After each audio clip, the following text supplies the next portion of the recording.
Now on day 7 of a manhunt for an escaped killer on the loose in Leon County, police searching the area. KRHD is there for updates. Plus, community projects in Caldwell strangely being destroyed. KRHD is investigating and brings you some answers. Plus, record high temperatures this afternoon. Could we see more record highs possible as we head into the rest of the week? Changes on the horizon in our forecast.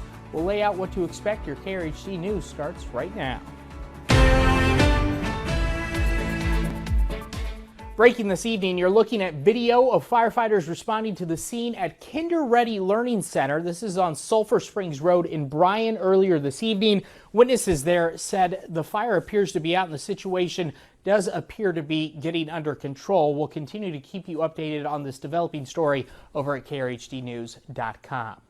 Meanwhile, in our top story, a community coming together, but still lots of questions. Now in day 7 of the search for escaped killer Gonzalo Lopez.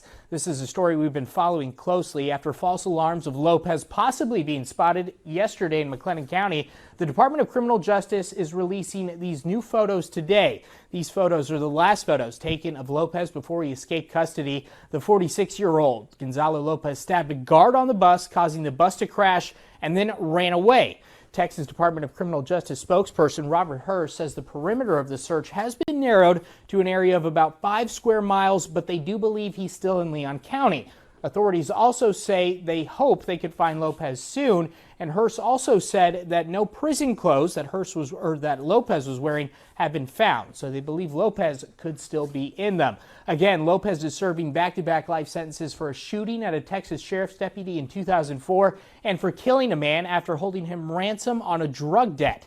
There's a $50,000 reward for his arrest. They said it's the largest concentrated manhunt ever for the department. Meanwhile, over in Caldwell, their library staff are trying to remain positive in the face of crime as several community projects are being destroyed. This all started with the hope of making connections. Free little libraries. They allow adults and kids to leave a book, or you could take a book for free at these small community-made boxes posted in public places. In Caldwell, there's 12 of them. But strangely, at least 4 of these boxes have been vandalized. Even stranger, they've been vandalized a total of 7 times ever since the program started. Graffiti was put on on several sides. The mailbox was completely crushed. Doors were ripped off. The artwork that was put on the side of one of them was torn off. The plexiglass was broken in several. One was attempted to be set on fire. Police reports have been taken each time this happens. Heidi Frazier is theorizing it could be the work of different suspects, people just bored and maybe looking for something new. The police department hopes to install game cameras in the area at some point, she says. The library is asking you residents to keep their eyes and ears open and report any suspicious activity to the Caldwell Police Department. And new at 10, the city of Bryan has approved a change in zoning classification to help develop student housing for Blinn College. But what exactly does that mean for the community? Now our very own KRHD News reporter Chris Talley is speaking with folks on the ground and local experts breaking it down. The goal is to have about 250 students that are going to Blinn that can walk across the street to class and that won't have to actually be out there on the streets. So it's a project that I think it has a lot of promise for the city of Bryan that can help out that area and hopefully help out some of the students that are enrolled at Blinn. The proposed rezoning would take place at the intersection of East Villa Maria Road and Red River Drive, which could provide housing for Blinn College students. The complex would be walking distance from the school. For taxpayers, Texas A&M professor Shannon Van Zant with the College of Architecture says this new development should help, not hurt, property taxes. In order for property taxes to rise, their housing values would have to also increase. And that's happening regardless of any new development. I don't foresee that this particular development should have an impact on surrounding property values. Longtime member of the Bryan community, Jim Woolley, spoke at the council meeting speaking against the rezoning due to flooding in their neighborhood being potentially worsened by the new complex. Our conclusion is that the existing drainage infrastructure in our area is already not adequate to deal with heavy rainfall events. The proposed development will only make these problems worse. For this and other reasons, my neighbors and I urge you to vote against this rezoning request. Van Zandt sympathizes with the Bryan residents, saying the city needs to adequately plan to ensure flooding is not a problem.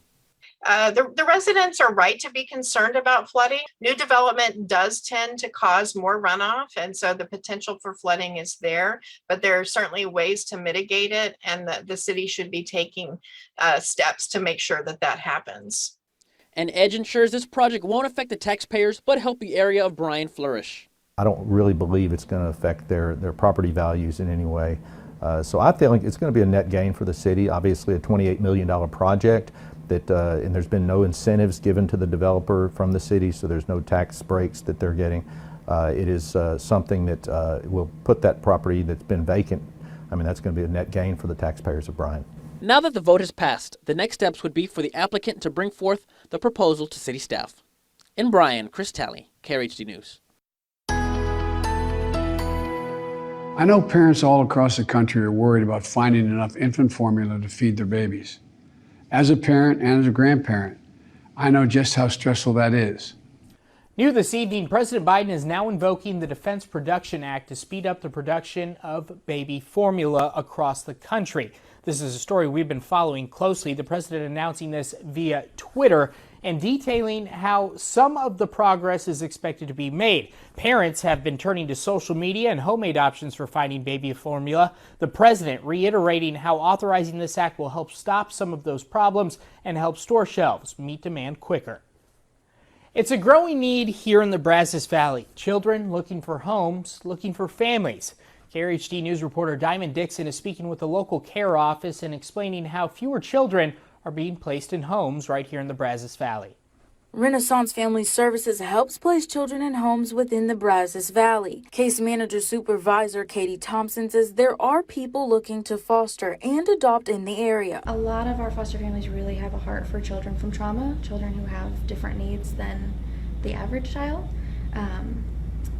So they're all really ready to open their homes to those children that have those extra needs and have been through a little bit more tough life situations.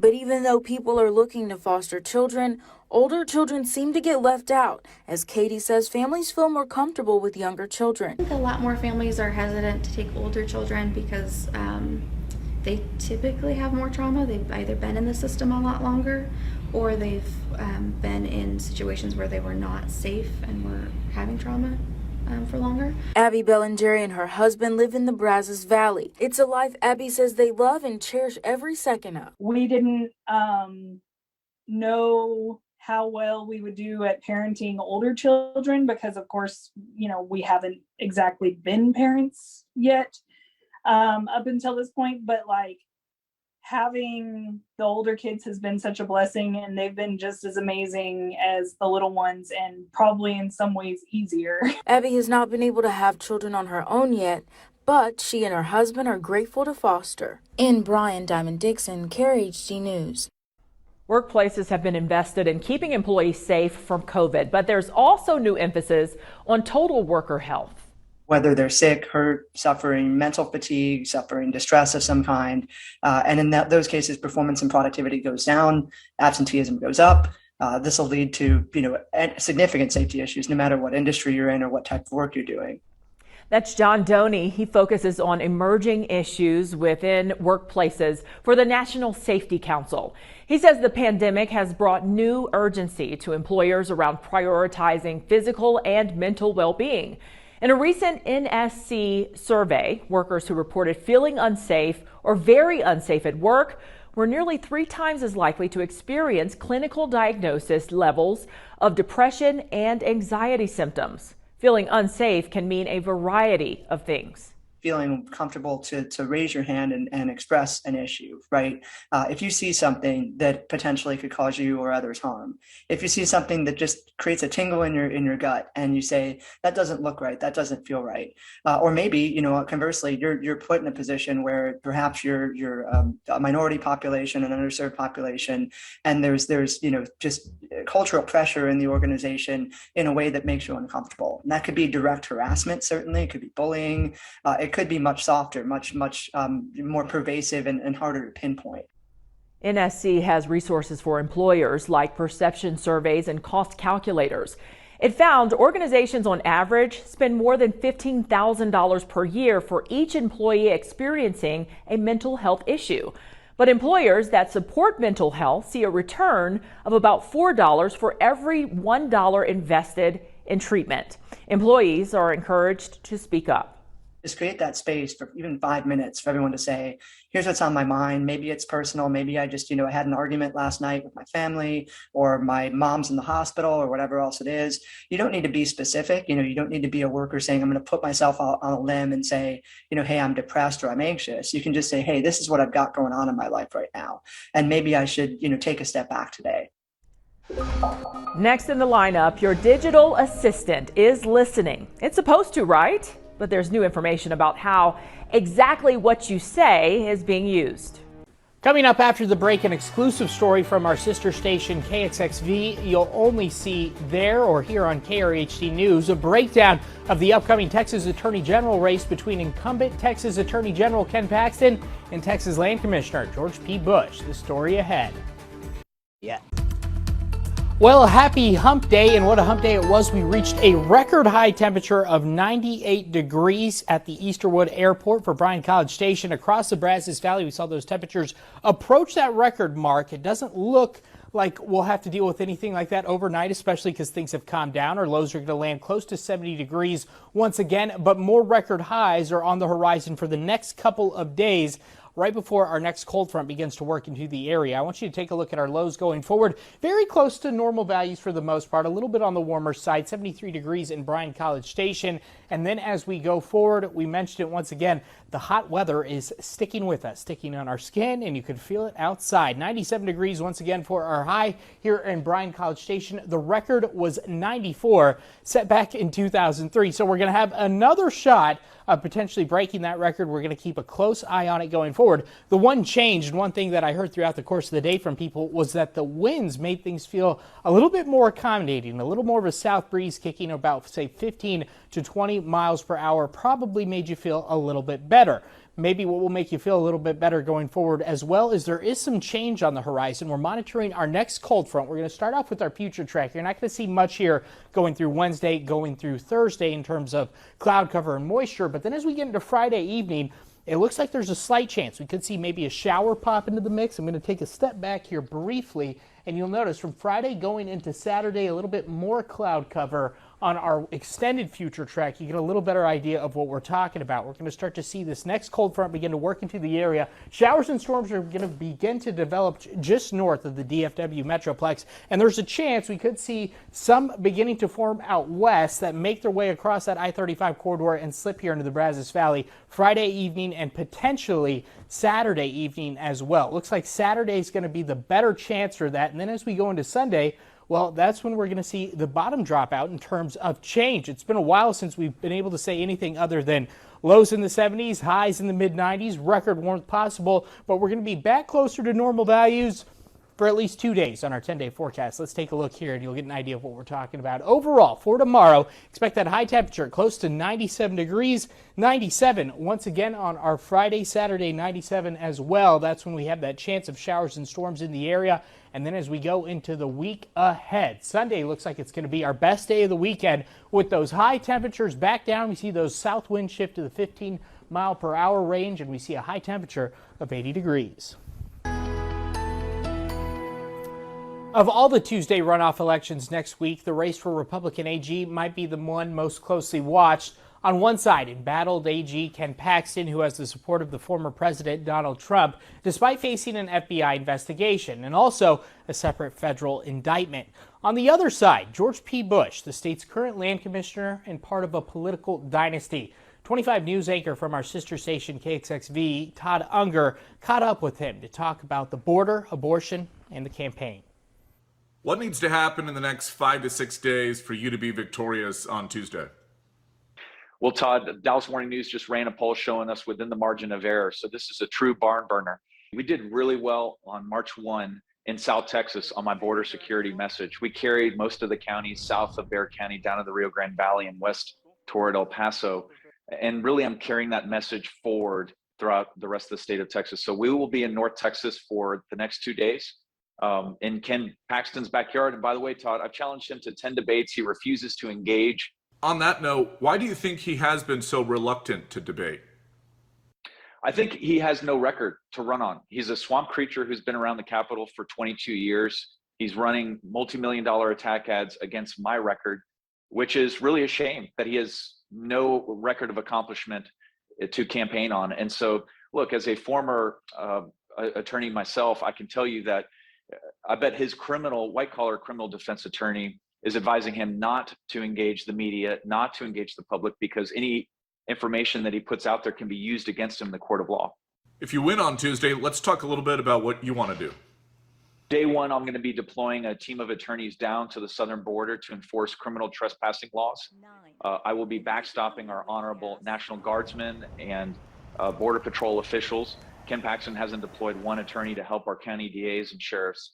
I will back law enforcement in the first legislative session starting next January to help pass a law enforcement bill of rights in Texas. We don't have one, 14 other states do. Roe v. Wade, you support overturning it? I happened to be, Todd, in Washington, D.C. when the draft opinion was released. I celebrated with fellow Texans on Facebook Live, saying that I believe that life begins at conception, and that constitutionally speaking, Justice Alito is absolutely right in saying that states have the right to, under the 10th Amendment, to make the decision on social questions such as abortion. So as the next Attorney General, I will defend the Texas trigger law, which will ban abortion on day one. And of course, we did ask the current AG to interview as well, reaching out to both his office and campaign. His office finally got back to KXXV, referring us to his campaign. The campaign never did respond. Earlier this year, Paxton failed to show up to a Republican candidate forum in Bell County as well. Democrats will also decide on Lieutenant Governor, Comptroller, Land Commissioner, and Attorney General. For the GOP, other statewide races include the Land Commissioner and Railroad Commissioner. Election Day is Tuesday the 24th. You can vote early tomorrow or Friday, and if you voted in the March election, you have to vote for the same party in this election. If you did not vote in March, you can pick which party to vote for. You will need a photo ID to vote. The winner of the election will go on to the November election. More people are using digital assistants like Amazon Echo or Alexa, but it's not always clear how your data is being used. Researchers believe Amazon is choosing ads for people based on how they interact with their Amazon Echo. That's according to a recently published study. Echo interactions were used to help target ads on Amazon.com, Amazon Prime, and several other platforms. Fitness fans received fitness-themed ads. The same is true for people interested in religion or politics. Imagine you are tracking your pregnancy on a health skill and you ask some questions about that. There's a chance that those interactions might be used for targeted advertising related to pregnancy. I'm not literally I'm not explicitly saying that I'm interested in fashion. My questions are related to fashion. So they can process data and then extract my interest or figure out, okay, like this person is interested in smart devices or like fashion style or car.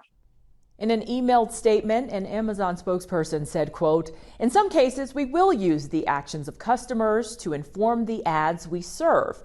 They called this a normal practice in the ad world. However, Amazon said it does not sell customers' personal information. It said it also doesn't share Alexa requests with advertising networks. Amazon says you can turn off targeted ads at any time. Researchers say there should be more transparency so people know exactly what their information is being used.